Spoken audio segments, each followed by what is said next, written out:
over in glory land will live eternally. The saints on every hand are shouting victory.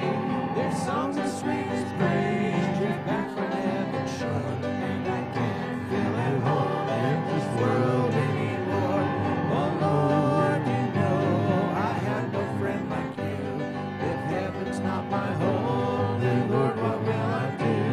The angels beckon me from heaven's open door, and I can't feel at home in this world. Sing it again. Oh Lord, you know I have no friend like you.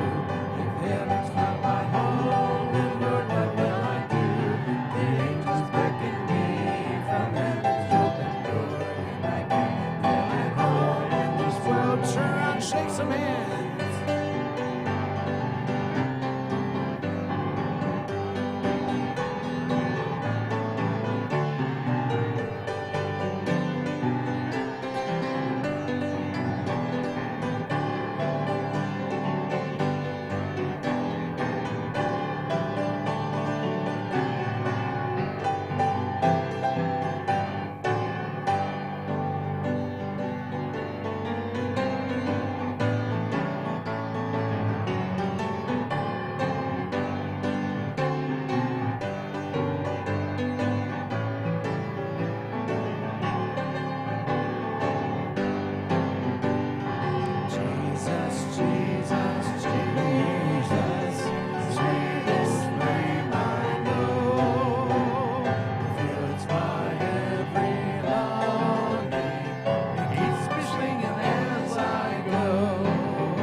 Sunday night, Lord. Thank you so much. Each one of us here, saved by the grace of God, Father. It's a wonderful thing to fall into the hands of a living God.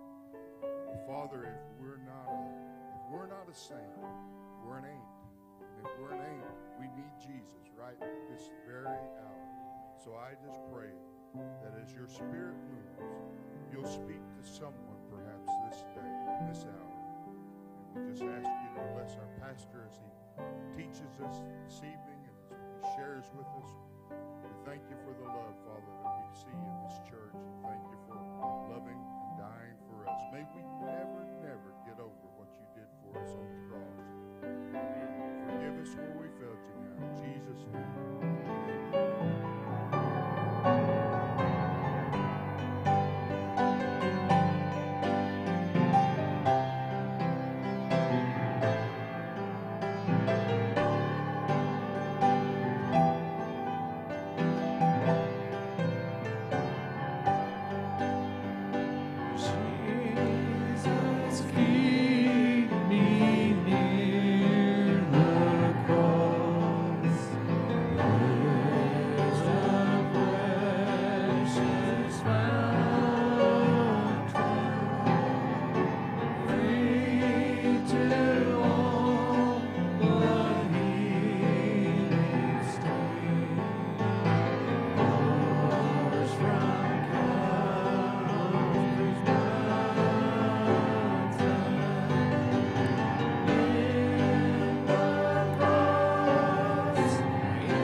test. Hello. Test, am I on? All right, we're good. Thank you, Asher. Did you enjoy Alaska while you were up there? I did. See any igloos? No. I had a buddy of mine that moved to Alaska. He bought an igloo. Had a housewarming party. Now he's homeless. And just for a second, I thought we were going somewhere serious. That's pretty good. That was pretty good.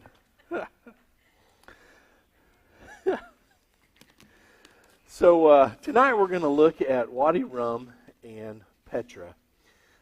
Most of you are probably very familiar with Petra if you ever watched an Indiana Jones movie. It's all the library. Wadi Rum, you're familiar if you've seen any of the Star Wars movies. Actual physical place for Lawrence of Arabia, where he was during the First World War, in his house and those things that are there.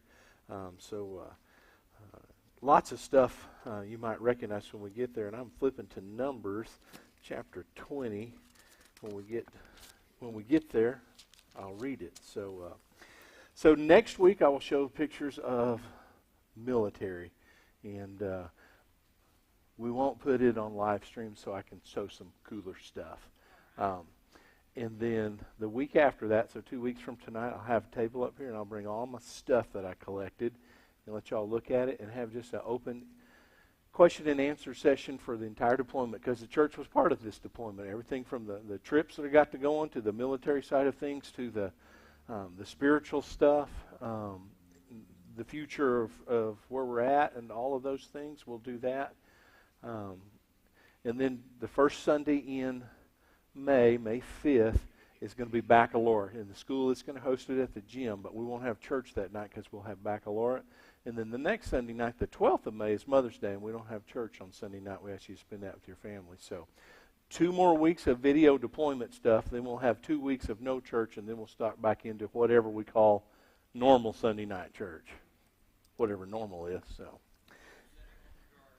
that's setting on a dryer. I like that, Larry. So, all right, Asher, go ahead. Let's dive into this. So, what Wadi Rum is there a picture before that by chance? That's it. Okay. Yes. Thank you. So, got to get over here close enough so I can read it. So you have Jerusalem right here, Bethlehem, Ammon. Our little camp that I lived at was right here, Dead Sea. So Wadi Rum is right down here, and Petra is right in here, just right on the Israeli border. So remember, this is the Sinai part of Egypt.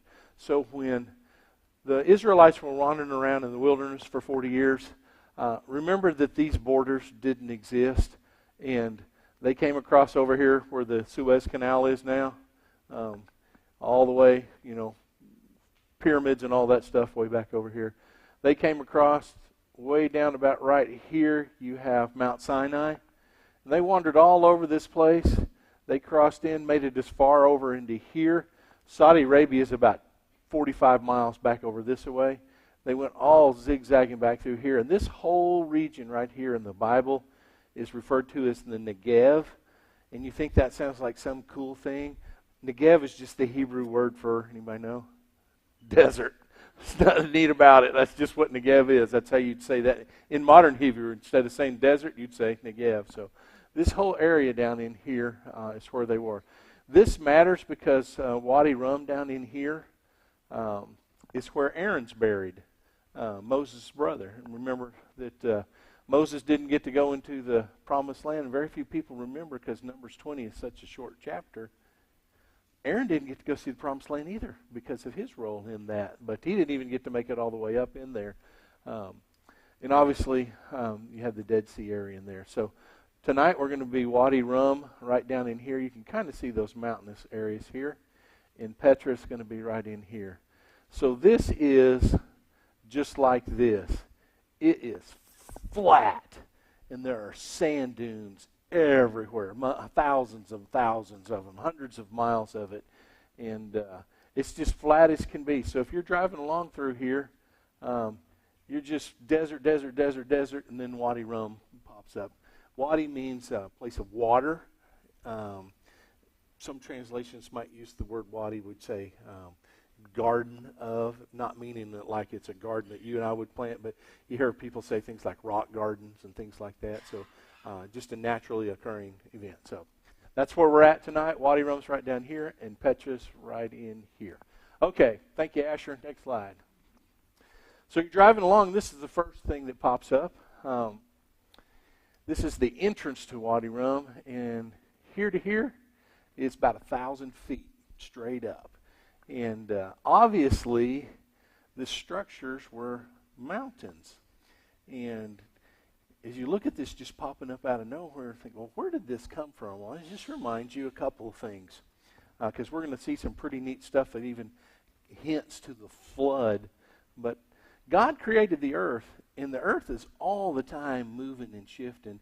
I know that scares some people, and they say, well, they need the earth today to look exactly like it did in the Bible. I want to remind you, to the best of our knowledge, previous to Genesis chapter 11, there was one body of land, right? And it doesn't take a rocket scientist to look at the globe today and go, yeah, this all fit nicely in here. And remember why God split the languages and split the people up? Because he got a little haughty and said, yeah, we're as good as God. Let's just build a temple and we can be just as good as God. And God went, nope. And he split everybody up. And one of the neat things we'll see here in Wadi Rum is some references to the flood. But when all that happened, you got all sorts of mountains pushing up and going down. I can't imagine the force, the creative force of the continental drift when that began. You can even see some of that in Oklahoma. If you ever go to the Arbuckles, you know what you can find at the top of the Arbuckles?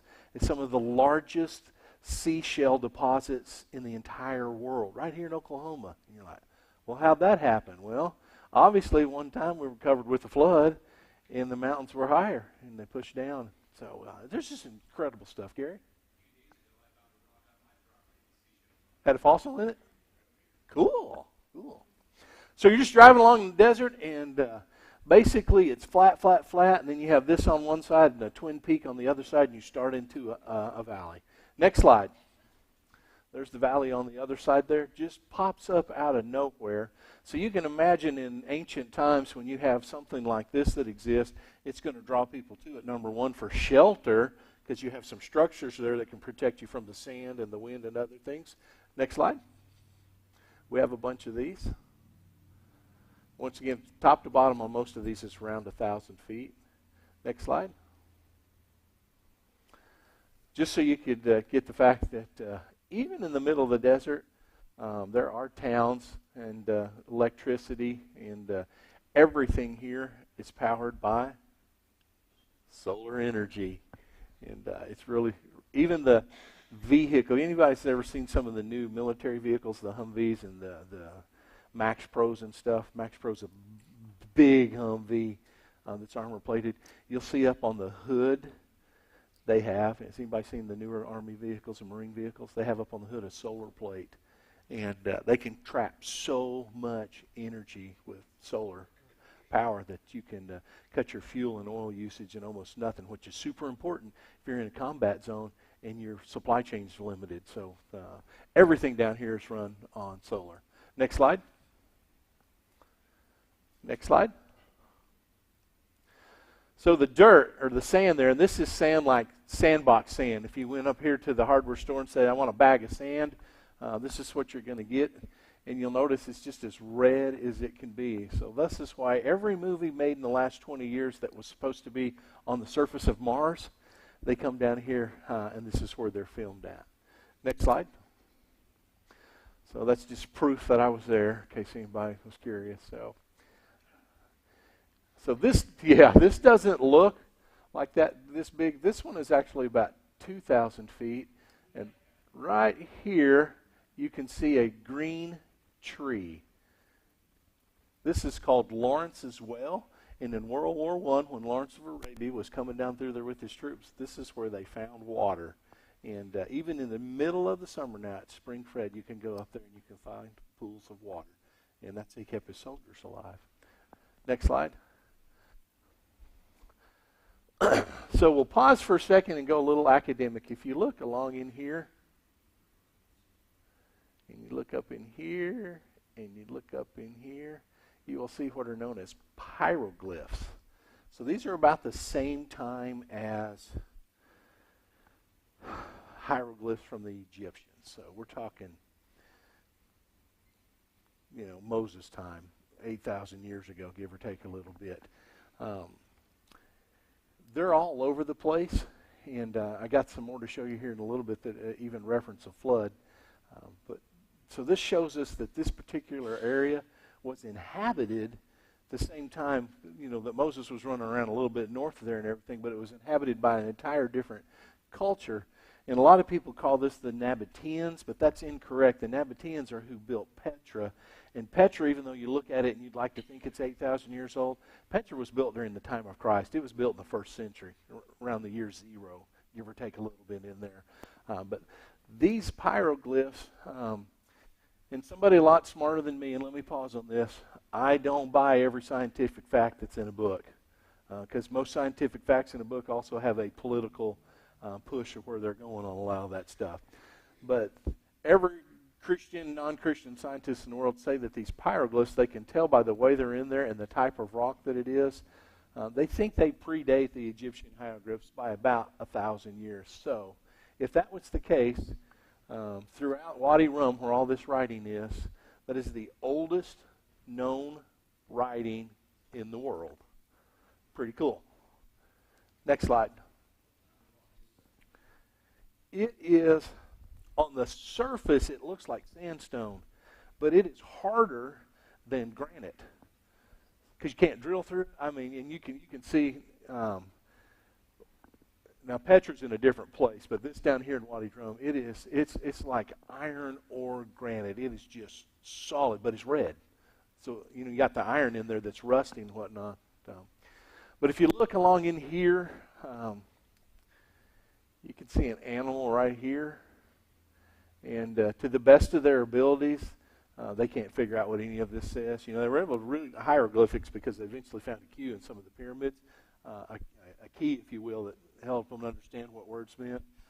This largely is completely untranslated, and there are still college kids from super smart universities that are linguists go here every summer, and they just spend the entire summer there trying to figure out what it says. Yeah, I got more important things to do with my time. Next slide.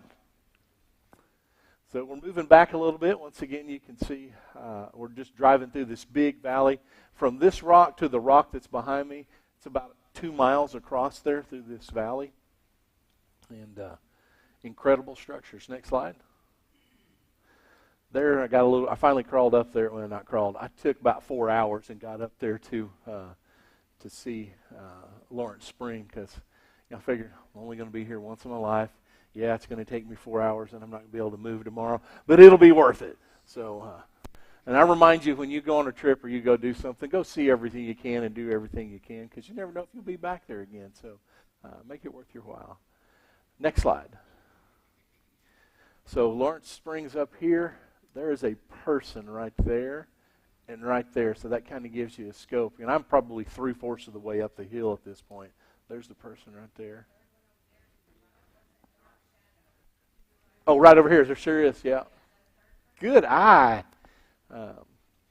So it's just a long, straight up climb. But when you're looking for water and you're fixing to die, it's amazing what you can make yourself do. So, and what Lawrence of Arabia did was you can kind of see the old path that went through here. They put buckets on top of wood that they had brought with them, and they put a pulley system in where they would drag it up, fill it up with water, and let it back down so that he could water all of his troops. Because obviously you can't have thousands of troops up there. So, next slide. Next slide. So this is Sergeant First Class Wiggins. This is my chaplain assistant. And this is Major John Cannon. He is our JAG officer. So you can see different type of structures there. Any of you guys that watched the original Star Wars movie, this is where the Sand People lived. This is where they filmed that at. And the little short guys, too, that had the hoods on. Jawas, that's where they live. Next slide. Camels everywhere. These are Bedouins, and Sometimes there's one or two, but there's always somebody walking. So we always made the joke, is that the guy that got in trouble, they couldn't get a ride, or did they rotate? And we stopped and asked several times, even when we had Arabic translators with us. And it's just part of their custom that somebody's always walking. And they never really could explain it to us, and we got tired of asking. So it's just one of those things we left unsolved. Next slide. So we're coming up to the back side of, those of you that watched The Return of the Jedi, Jabba's hut, Jabba's lair. Next slide. There's the front side of it there. And you can kind of see, the dome up there on the top where they filmed the movie at and stuff. Been to the Grand Canyon. Been to a lot of places in the world. But physically standing here, probably equal to the Grand Canyon in how just mind-blowingly awesome it is. Next slide. Really? So was that totally Sean's idea, or did one of y'all put him up to it? Not allowed to speak. So this is a really nice guy who was in spirit of Easter hats on Easter Day. Is that a good way to say that, Bonita? That's awesome. Oh, that would have been funny too. So. He did. So, all right, next slide. So you can see Jabba's hut in the distance there. So here you can see, just like we get snow drifts, this is a sand drift because of the way you can see how hazy it is in the back, the way the wind blows. Some of these sand drifts are 15, 20 feet high, but they're loose. So when you're walking on them, you don't stay on top of them. You sink. Not like quicksand because there's no moisture in it, but sometimes just walking up through here, you would be knee deep. So what you would think is, that's, 300-yard walk. That won't take so long. It takes you an hour and a half because it's just drudging through it if you could. There are desert vipers out in here, but they live in the rocks. They don't live in the sand. So as long as you stay out in the sand part, you're okay. That's a great question, though, because I ask that everywhere I go. So, yeah, sidewinders from southwestern Oklahoma. It's almost impossible. Almost impossible. So, they actually have the Jordanian, because from here to the Saudi border is nothing but that. The Jordanians actually have a vehicle that has back tires that have spikes on them like this with a little paddle on them because it's made to sink in there. And the front has skids like skis, almost like a snowcat to get through it. It's pretty weird looking, but oh, completely, yeah, absolutely. Yeah. Not here. There are at Petra, but there's not any that are down in here. Oh yeah, completely. And they have sand blizzard warnings, and when they blow the siren, they're telling you you've got 20 minutes to get to cover, and if you're too far to get back to the front of the camp, you need to find the biggest rock or get in your vehicle and shut the doors because it's just awful. Back here? No, it's actually a natural occurring pyramid rock, and there's a bunch of I do not believe this, but since we're actually asked that question, of course there are all sorts of people who believe this is where aliens have visited the world multiple times. Because obviously you can see that's a triangle-shaped natural occurring rock. This is the size of this. There's also some square rocks there, perfectly square, geometric shapes that naturally occur. And people are, well, that doesn't happen in nature. That had to be aliens. And I'm like, I think I'd go with Yosemite. Yeah. So, next slide. So, obviously, just like everywhere else we went in Jordan, there's no rules. You can climb all over it, do whatever you want. So, we started up the side bay. So, these are these massive structures, and you can see that this is covered with fossils. So, at one time, this entire region was covered in water. The flood. Next slide. Got several of these in here. More of that beautiful red sand. And you would think that these are footprints, but this is how, just like the wind blows snow, That's just the natural occurring pattern that ends up in the sand there. Next slide. So there's 2 miles across here. Very, what do we call it? It's an optical illusion because it looks like it's a lot closer than it is. But you get out there in the middle and you just go and you go and you go and you go. That's actually me standing right up there. So, next slide. Next slide. Next slide. So we'll get to some interesting stuff now here. This structure here, you can see these. It's called the hand of God. But you got its thumb and then his fingers right there. And you can see the entrance right here to a split in the rock. So every movie you've ever seen, including Patton, you guys remember the World War II movie Patton? That has an upper view of a crescent moon cavern that's in the ground. This is where it's at. So it's not flush to the ground, but it's flush to all of these mountains. And this particular one goes back this way for several miles. And there's a spring in it. Obviously, there's water that comes out of that. Even in the heat of the summer when it's 130, 40 degrees out there, there's still water coming out of these springs. So, and once again, they didn't tell us we couldn't, so we went in it. Next slide. Yes. Yep. It's cold, ice cold water. Yep. Next slide. It is in the fact that there's not very much humidity, so you don't sweat like you would here. 90 degrees in Oklahoma in the summer make you soaking wet in about 3 minutes. You can stay out there for hours without sweating, but that's what makes it so dangerous is you're still dehydrating, you just don't feel it. Yeah. So we're starting down this crescent moon up, in the ceiling it looks like a crescent moon where the two don't join together. And we're just going to see how far back we can walk it. Next slide. Halfway through there, more pyroglyphs. So, animals. I don't know if I put it in here or not because it should have been the slide before this. There's a wall just like this that has all these animals. 2 by 2. Coincidence or not? So obviously, that's one of the neat things about it is you see a non-biblical culture recording the flood, which is fascinating that almost even every culture in South America has a flood story that's been passed from generation to generation to generation until we were able to, God let us be smart enough to start writing stuff down. So that's one thing that is amazing to me.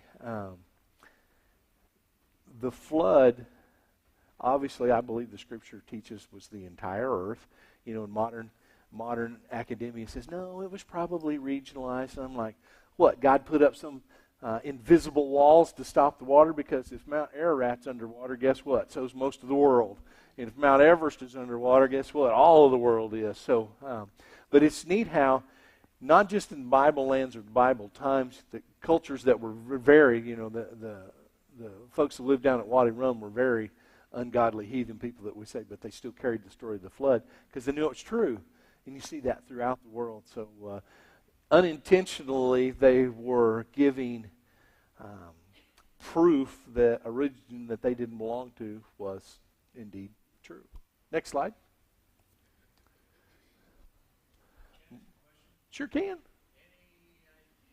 what branch they're coming from, Shem, Ham, or Jacob? These folks, no idea. I've never researched that, Dave. I can probably look that up for you, but I don't know.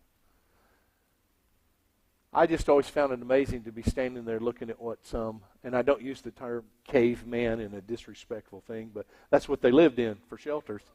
You're looking at writing that's 8,000 years old. You're like, wow, that's pretty neat. Got no idea what it says, but it's pretty neat to see it. Next slide. So we're still in the cavern there, and you can see down the bottom. Now, it looks like red. It's not, but the rock's red. That water is clear as can be. And you find these pockets of water every... we went back in there probably not quite a quarter mile through the crescent moon shape, and every 100 yards or so, there's water back in there. So naturally, people would live there because where else are they going to find water at? Next slide. You can see here where water dripped. And this is a little bit higher up. So, next slide. Another group of our friendly camels. So somebody asked me to verify a comment that I made weeks ago on why every single camel in these pictures are single humped. It's because double hump camels live in India. In the Middle East, I don't care if you're from Iran, Afghanistan, Iraq, Jordan, Saudi Arabia, Israel, Jordan, Egypt, they're all single hump camels. They're two totally different breeds. They don't intermix at all. But in the Middle East, you just have these. Not unlike there's Asian elephants and African elephants, which have the great big ears are the Asian elephants, and the little bitty tiny ears are the African elephants, and they don't cross species at all in the wild. What a way to travel, huh? Oh, yeah. I got some good pictures coming up. Not of me riding one, but something better. Next slide. So we move back. This is the biggest area down there. And you can see green down in here. So this picture was taken the first week of May. And, I told you it rains all the time in February and a little bit of March. So these valleys come to life for about 30 days out of the year, and then they go right back to dead. And that's just the very last bit before it all turns to death again. Next slide. So this is one of the land bridges that connect them. So from here to here is about 300 feet. And, of course, when we see that, what do we have to do? Yeah. You don't just go look at it. Next slide. So Tim and I decided that we're going to... Now, if you look over here, you can see over the hundreds of years that this has been a toured site, one person after another who have actually rubbed. So we're talking about how hard that rock is. That tells you how many people have been up and down that. Now, it's an optical illusion because right in here and right over in here, it's a straight up and down climb. And these are like footholds, so you're like on a ladder, which is really kind of dumb because you don't have any safety on you. If you fall, what are you landing on? Rock. So after my commander saw this the first time, he was like, I don't want to know. Sir, if you don't ask questions, I don't have to lie to you. So now the neat thing about here, especially when the wind's blowing really hard, this is just like a blade that would be in the wind, and this rock whistles because you got air going over the top of it and air going over the bottom of it. And it's not like a whistle like a blade of grass or something. It's loud like it's mechanical, but that's there's a 6 foot tall person there, so you can see how big of an area that is. Next slide. Got a little closer up. That's Tim up on top. About half of the soldiers that we took there said, yeah, I'm going up there. And the other half are like, I'll be the one person in history that gets up there and it'll fall. I'm like, okay. Next slide. So this is the backside of the other hand of God. That's obviously why they named it. You can see the fingering there and whatnot. Just really incredible structures. Red sand, miles and miles and miles. Next slide. So there's some more of the pyroglyphs. Once again, you got animals on here. Animals up in here.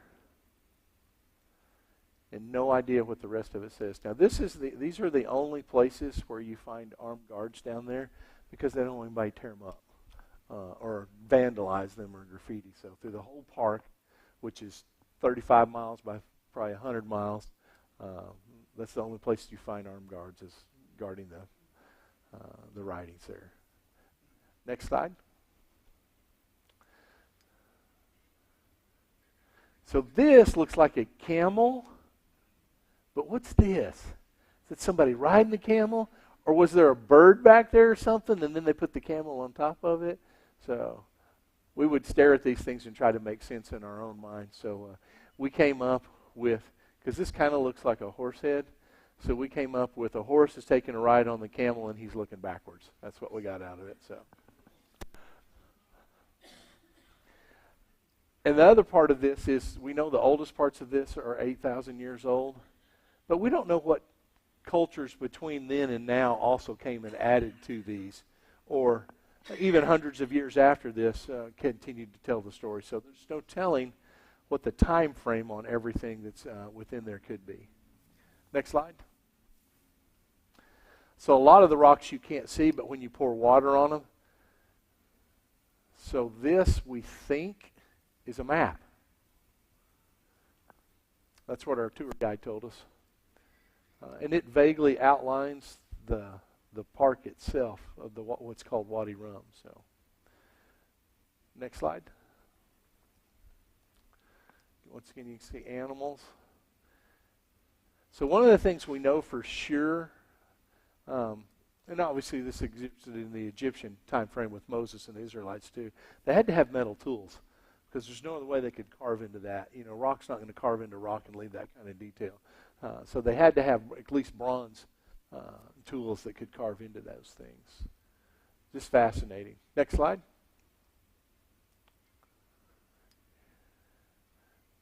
Just more stuff. Next slide.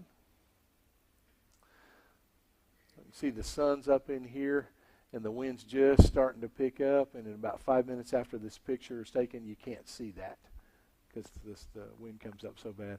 And I wish I would have had the guts to stand outside and go ahead and take a picture, but I hate sandstorms with passion, so I was already in the back of the truck, and then it hit me, hey, stupid, you should have stayed outside and got a picture of that, but I did not. So one of the things that you can see here are tracks. So when you get to the front of the park there, and you saw my two friends that were riding around, what we would get is in a Toyota Hilux, which the closest thing we have in America to a Hilux would be a really fancy Toyota Tacoma, but the smaller version of it. And they have two benches in the back, so you're facing each other. So you can put 3 on one side and 3 on the other side. When it gets super hot, there's a top you can pull up over it to keep the sun off of you. And if you don't want to do that, and you want to throw a little extra money down, it's super expensive, like a whole $20 for an entire day, you can rent 4-wheelers and take yourself through this. Don't have to wear helmets, no safety involved. Once a day, they say they have a fatality because somebody tries to run up one of those sound dunes and it flips and it kills them. But you got to sign a little waiver. If you die, you're not suing them and you're responsible for your own stupidity. So let me tell you a story about the Toyota Hilux. So we drive around all day, and every now and then we get in the front, and Tim, he's just a mechanical nerd guy, he finally looks at it, he says, man, we've been running this thing all day long, and your fuel gauge hasn't moved. He said, yeah, these get great gas mileage. And we're all like, well, what's great gas mileage? Like 30, 40 miles a gallon? He laughs. He goes, oh, no. These puppies get 70, 80 miles to the gallon. So we're all like, well, how do I get one of these in the States? And here's the answer. You can't. They're illegal. They have no emissions control on them whatsoever, and Toyota only produces them for about 10 Middle Eastern countries that don't have equivalent of the EPA. But up on the highways, when you're not doing this, some of those pickups get close to 80 miles to the gallon. They all come with a standard built-in bulletproof back window. So talk about a car company that's making a vehicle specifically for a culture. Pretty neat. And we tried, and of course we weren't the first people to be amazed at those, but Mazda had a version. You don't even hardly see Mazda trucks in the States anymore. Mitsubishi had a version, and they're all the same thing. You know, they get from 50 to 70 miles a gallon in their little bitty trucks. And I did not realize that the car companies, the big car companies, to include Ford and Chevy, produced tons, literally hundreds of vehicles that are illegal in the United States because of emissions control. But they're all over the rest of the world. And it's just food for thought to think about sometimes. But remember when I showed you the pictures of Amman about 3 weeks ago or so? The horrible, horrible smog. So you got to ask yourself the question, do you want a pickup that drives 70 miles to the gallon, or do you want clean air? So there's a good give and take there, if you will. Next slide. Sun's getting ready to go down. Just thought that was pretty. Next slide. All right, we have moved to Petra now. So Petra was made by the Nabateans. This is the first century. They lived there from about 200 years before Christ through about the year 800 or so. That about 1,000-year reign down in there. And this is a totally different kind of rock. This is all sandstone. But this is right on the Israeli border. So we're about 110 miles straight south of the bottom of the Dead Sea, right on the Jordanian Israeli border. So the Nabateans were artsy, craftsy, commercial construction engineer people. And they just would find a rock and they say, yeah, we're going to build a home in that. And they would just start digging. And just incredible to think the amount of manual labor it took to build these. Next slide. So the other one was a big dwelling. This is a single home dwelling. Now when I see that, I think of one thing. What do y'all think of? Yeah, ba-da-ba-doo. Does that not just scream Fred Flintstone to you? So, now we know where they got it from. Thousands of these at the entrance to Petra. Because at one time they think that the whole concourse there probably inhabited by about 200,000 people. So this is where people lived. You can even see windows in there. And almost every one of them, you can kind of see the light coming through there. Almost every one of them has a hole in the roof. So if they built a fire for warmth, the smoke had a place to go. Next slide. So from there we turned, and those rocks make a huge corridor, and you got to walk down through the middle of it. And it's about a mile from where I'm at right now to the treasury. And you get down in there, and even though the rocks don't touch up top, they're so tall, they block out the sun. And even in the middle of the afternoon, as soon as you get down to the corridor, the temperature drops about 20, 30 degrees just in a few steps because you're removing yourself from the warmth of the sun almost completely. And as you can see, this is a huge tourist attraction with lots and lots of people. Next slide. Next slide. Next slide.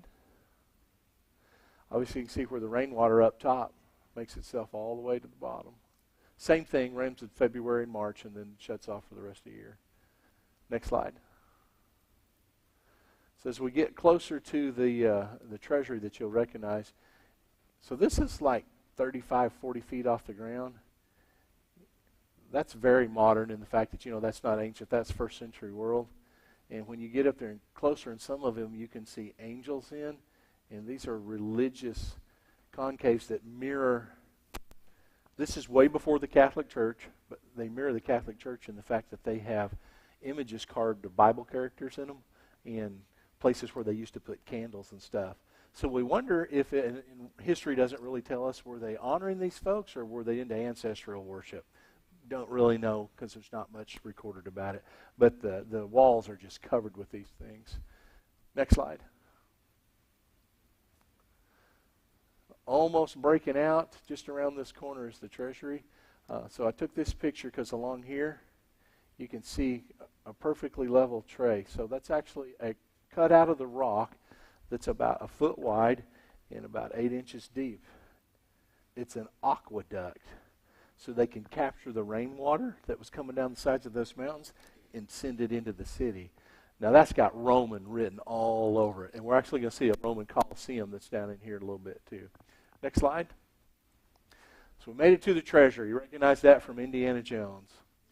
So you got a person standing right there to show you that the Nabateans made doors that were 10, 12 feet high. If you look in history, recorded history of the Nabateans, they were huge people. Probably in 200 miles to where the Philistines would have lived. So probably had some sort of shared hereditary genetics with Goliath's folks. Most of the records that were recovered throughout history and written on stone and stuff about people was the average height of a man was about 7 foot. So that's pretty impressive. But look at the detail work in this. It's just absolutely phenomenal. Next slide. So down in there, they realized, okay, you just walked a mile and it's really hot, and you still have 2 miles to go to get to the monastery, and most of it is straight up and down. Let's just commercialize this and bring a bunch of camels and donkeys down here and charge you 15, 20, 30, 50 bucks to take a ride. Beautiful animal, though, isn't he? So he eyeballed me, and I wasn't sure what to do about it. Next slide. So we had a stare down. So obviously Tim was taking the picture for this, and I'm staring at him, and I made a huge mistake here because I got too close, because what do camels do? Right in my face. Just nailed me.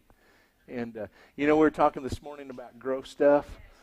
Oh, man, he just right there, and you can't get it off of you, and you're like, okay, I got 6 bottles of water to make the next hour. How much water am I willing to sacrifice not drinking because I need a bath?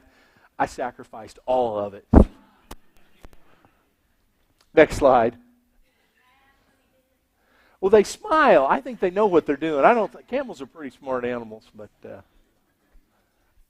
next slide. There's a group of us there. Some of y'all met Dylan. He and his family came down back in January and visited us on a Sunday night. And, yep. Next slide. So we're walking on down and we're headed towards the monastery. And literally there are just miles of this. It's where the Nabatean kingdom lived. First century world. These were all cut out sometime around the time of Christ. They lived there. Not a lot of water. They had the aqueduct system and everything. You're right on the Israeli-Jordanian border, which obviously wasn't the Israeli-Jordanian border back then. But the question, why did they choose to live here? Was it so? Because now, obviously, when this is down in and you've got to walk through one of those narrow crescents on either end of it, so militarily speaking, it's unattackable. Because you could defend a force 1,000 times your size because they all have to funnel through and they can't get you from up above. So militarily speaking, it was a brilliant place to live, but nobody really knows what the Nabateans did. Their lasting impact on the world is this village, this city. They showed up and then they disappeared. Next slide. Next slide. So down at the bottom of it, there's a Colosseum, and you can see this is all carved out of the rock. And I'm standing up on the platform, and the dimensions of this are exactly like the one in Kais that I showed you. So this is Roman. So we believe that history tells us that the Nabateans, who are obviously great engineers, saw some of the capitalists, the 10 cities of the Roman Empire, thought, hey, we want one of those. So did they send scouts up there, or did they invite the Romans down? But somehow there was a collaboration there to these desert people, and they built Roman Colosseum down in the bottom of it. Same thing. You can be standing way up here at the top, and I can turn around in this voice and say hello, and you can hear me exactly like you were standing next to me. So really fascinating. Next slide. Getting closer to the monastery, just another one that's carved into the wall. This kind of has the Lord of the Rings effect on you. Like, what were they doing? And you can go up to them, and most of these you can go in the front rooms, and then they're blocked off. Some of these go back in here hundreds and hundreds of yards. There's a fortress under there, but they won't let you go all the way back in there anymore. Next slide. So this is the bottom of a temple. We'll see the bigger section of it here in a second. This is a temple, and it's still got the carvings all in it to the god Isis. Have you heard that name before? So we know that there was a lot of Greek and Roman mythology in this culture as well. Next slide. So this is the gateway right before that temple we just looked at, exactly right down here. I got this picture out of order, my bad. But so you see these guys, like this guy right here. They've got swords and shields. This guy right here. They're all over the place, and they're like, come get your picture. And you go over, and they snap a picture, and then they say, $20. No. Anyway, obviously you can see Roman hints in here with the square bricks. No mortar whatsoever at all, just like Roman buildings up north. Next slide. So now we're on the back side. This is the temple to Isis there. These are basically 12 by 12 freestanding brick walls with no mortar in them. Collapsed, they think, around 900 when the big earthquakes hit the Middle East. Got this one fenced off. They won't let you crawling in there. Next slide. All right, we have made it all the way to the top. There's no pictures in that last mile because you're just winding up through the mountain like this. Probably the worst climb I've ever done in my life, and I've done a bunch of mountain climbing. It's about 1.5 miles almost straight up, and we probably took 6 hours to do it, to go 1.5 miles, because you just got to stop every now and then and breathe, because it's just so hot and it's just awful. So look at this monastery. This is 3 times the size of the treasury that we showed you earlier. So I'm going to pause here. I'm going to read Numbers 20, just about 10 verses or so, 23 to 29. So this is right after Moses and Aaron had the Israelites, and they were looking for water, and God said, go speak to the rock and bring forth water. And Moses and Aaron decided to strike the rock. Those of you that missed that, I remind you that throughout this area in the Middle East, there's springs everywhere, and that was standard practice for the shepherds to go hit the rocks twice, move that rock, and see if water came out of it. And what Moses and Aaron essentially did there on the sin was not just disobey God, but they were saying, we can find this water. Because God said, I just want you to go talk to it. I want you to strike it. Let me provide for you. And they said, no, we'll provide for ourselves. So anyway, verse 23 of Numbers chapter 20. Then the Lord spoke to Moses and Aaron at Mount Hor by the border of the land of Edom.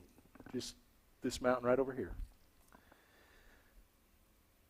Verse 24. Aaron will be gathered to his people, for he shall not enter the land which I have given the sons of Israel, because you rebelled against my commandment at the waters of Meribah. Take Aaron and his son Eleazar, and bring them up to Mount Or, and strip Aaron of his garments, and put them on his son Eleazar. So Aaron will be gathered to his people, and will die there. So Moses did just as the Lord had commanded, and they went up to Mount Or in the sight of all the congregation. After Moses had stripped Aaron of his garments, and put them on his son Eleazar, Aaron died there on the mountaintop. Then Moses and Eleazar came down from the mountaintop. When all the congregation saw that Aaron had died, all the house of Israel wept for Aaron for 30 days. So 2 important things in there. When he talks about stripping his garment, remember who Aaron was? He's the priest. He's the head of the priest tribe. So the garments that he wore were not unlike royal garments, and it symbolized everybody who's wearing this is from the priestly tribe.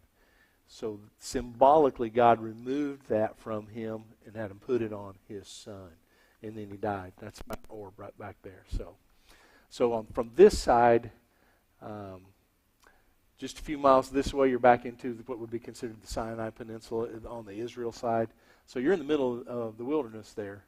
And this was built in the 1st century, the time of Christ, by the Nabateans that honored the Hebrew culture, and they built this as a memorial to Aaron. So once I was able to tie in the Bible to this side, I was able to write that up and make this one of our religious trips. So always keep an eye out for what you can do. So next slide. Here's me. Next slide. Look how big these doors are. Just like because there's a 6-foot human being right there. Obviously, I don't think the Nabateans were that tall, but there had to be a reason that they built their doorway so tall, and it's not recorded in history. Yeah, next slide. So here's in the first entryway, and they won't let you go any farther than this, but written on the wall in there, in what you and I would consider to be Arabic, is this is a memorial to the brother of Moses, the high priest Aaron. So that's 2,000 years old for us today. Next slide. This is around through one of those corridors on the side. They won't let you go in there. Obviously, they don't want somebody vandalizing it. I know we're at 7 o'clock. I've got about 4 or 5 more, so let's power through it. Next slide. So on the way back, guy said, I can take you inside one of these. And he worked for the park, but everybody over there's got a side gig to make a little more money. I said, well, what's the kicker? And he said, I'll take the whole group for $100. So there's like 30 of us, so that's like $3.50 a piece. I'm like, I'm in. So look at the colors of the rocks in here. Next slide. Isn't that crazy? That is some kind of beautiful. It's all reds and whites. There's no anything else. Well, there's one room that had a little bit of blue, and I don't know if I took that picture or not. Next slide. So these are the corridors. This picture, I'm way back, and then I zoomed in on my phone. This is about an 8-foot ceiling here. And that's how you went through the whole maze of the place, is you'd have these big, huge open rooms, and then these little bitty hallways. And most people say that was probably done for military purposes. Next slide. That's just gorgeous.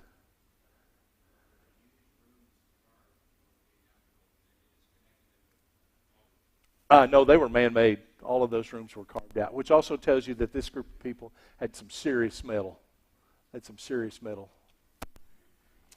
Next slide. That's the last one? Okay. So that's Wadi Rum and Petra on the south end of Israel there. So questions over our slides tonight? Anything at all?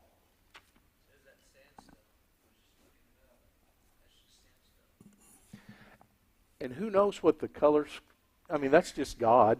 I mean, we could explain it probably, the flood did this or the wind did that or when God created, but I just like to say that's just God showing off his handiwork. Rex? Did you ever see any tools they used back then? No. They actually had a museum there, but it was under remodel, and I went there 3 times with soldiers, and it was still closed. I would have loved to have gone in that, absolutely. In February and March, you have about 8 weeks where your overnight lows will dip into the upper 30s, and daytime highs will be in the low 50s. Not a big swing there, but only for about 8 weeks, and then it goes back to overnight low of 80 and an afternoon high of 100 billion, you know. Debbie?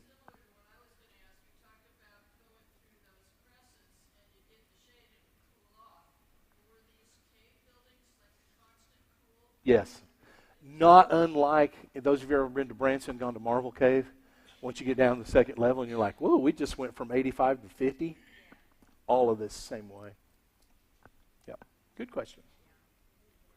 Anybody else? Is there a possibility they put those tunnels or those little corridors through there for air circulation? Very well could have been. Yeah. And they didn't make them big so it would force wind through there. That's a very viable possibility.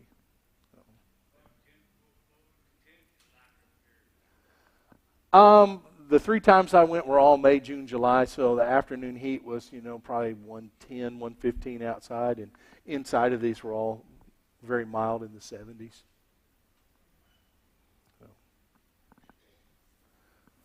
All right, well, join me in standing to your feet. Those of you that are going to go, after we sing, you can go, and everybody else will take a 5-minute break, and we have a regular scheduled monthly business meeting tonight. So we'll sing. If you need to go, go, and if not, stay for a business meeting. I love you, Lord, and I lift my voice to worship you. Oh, my soul, rejoice. Take joy, my King, in what you hear. May it be a sweet, sweet sound in your ear. God's blessings, business meeting in 5 minutes. Remember, next week, Army blow up stuff.